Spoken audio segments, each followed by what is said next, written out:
મોરબીથી સમાચાર દલવાડી સર્કલ નજીક દબાણ દૂર કરવામાં આવ્યા। દલવાડી સર્કલથી પ્રધાનમંત્રી આવાસ સુધીના રોડ પરથી દબાણ હટાવવામાં આવ્યા। રોડ પરથી 30 જેટલા ઝૂંપડાઓ દૂર કરી રોડ ખુલ્લો કરી દેવામાં આવ્યો છે।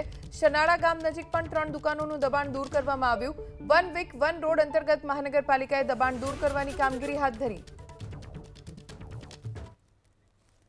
શનાળા ગામ નજીક 3 દુકાનોને જમીનદોસ્ત કરવામાં આવી। અહીં ગેરકાયદે દબાણ ઊભા કરવામાં આવ્યા હતા। અગાઉ નોટિસ પણ આપી પણ સ્વેચ્છાએ દબાણ દૂર ન કરતા આખરે પ્રશાસને અહીંયાથી ગેરકાયદે 30 ઝૂંપડા દૂર કર્યા છે। મોરબીથી સમાચાર દલવાડી સર્કલ નજીક દબાણ દૂર કરવામાં આવ્યા। દલવાડી સર્કલથી પ્રધાનમંત્રી આવાસ સુધીના રોડ પરથી દબાણ હટાવવામાં આવ્યા। રોડ પરથી 30 જેટલા ઝૂંપડાઓ દૂર કરી રોડ ખુલ્લો કરી દેવામાં આવ્યો છે। શનાળા ગામ નજીક પણ 3 દુકાનોનું દબાણ દૂર કરવામાં આવ્યું। વન વીક વન રોડ અંતર્ગત મહાનગરપાલિકાએ દબાણ દૂર કરવાની કામગીરી હાથ ધરી। શનાળા ગામ નજીક 3 દુકાનોને જમીનદોસ્ત કરવામાં આવી।